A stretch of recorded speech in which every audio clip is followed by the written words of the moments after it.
Okay friends, it's time to get started on replacing our brake lamp switch. Overall, this is going to be a fairly easy job. The location will be directly underneath the driver's side dash, attached to the brake pedal.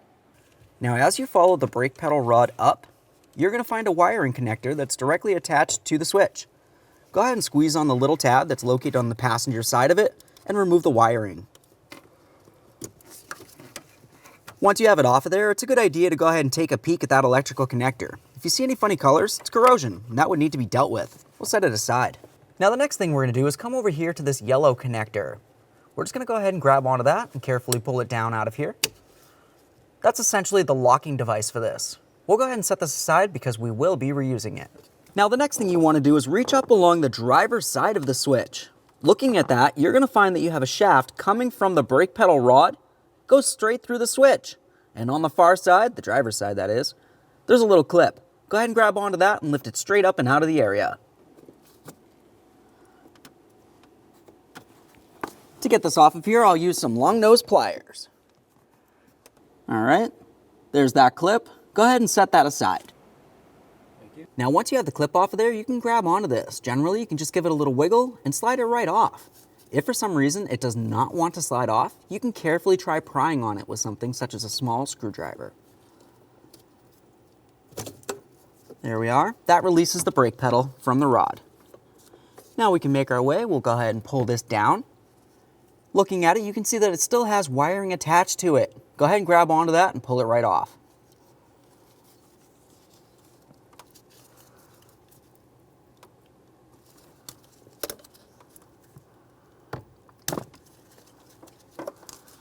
There we go. We'll set that wiring aside. There it is, friends. Okay, let's just do a quick product comparison, making sure we've got the same exact part. That looks perfect. Let's get ready for our installation. Now before we go ahead and put this in here, pay attention to the rod that comes out of your firewall. Inside of that, it should have this black bushing. You want to make sure it's still in there. If it fell out, just go ahead and slide it right back in. Now that that's in there, let's continue on by putting the rod closer to where this is supposed to go. Now once you have it close, continue on with the switch. For the switch, we're just going to go ahead and take that rod and we're going to slide it right on over. Now once you have the holes lined up, continue on by sliding the rod for the brake pedal right on through. It should want to fit through both the switch and through the rod itself.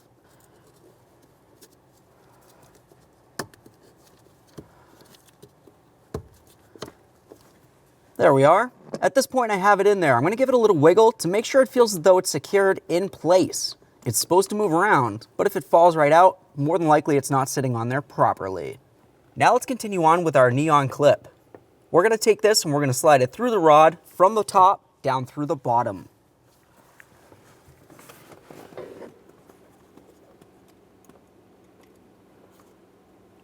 Slide it in, listen for a click, give that a tug. You want to make sure it's secure. You want to make sure that there's no way that this rod can separate from your brake pedal. You can imagine what would happen if your brakes don't work. Now it's time for the wiring. We're going to continue on by mounting that little press clip directly into the top area of the switch itself. Just press it right in there. Now we can continue to the connector. Go ahead and line it up in the proper position and slide it in. We're going to listen for a click. There's a nice click. At this point, I'll give it a tug to make sure that's secure. Now, before I get out from underneath the dash, you want to make sure you double check everything. One of the most important things about this is that clip. If it's loose and it seems like it wants to fall out, go ahead and replace it with something that you know for sure will not. That feels like it's nice and tight. Now I'm just going to double check that wiring. Okay, so now the last thing you want to do is go ahead and hop out from inside the vehicle. Step on the brake, have somebody check to make sure your brake lights work. Assuming it does, go ahead and take it for a road test. Thanks for watching.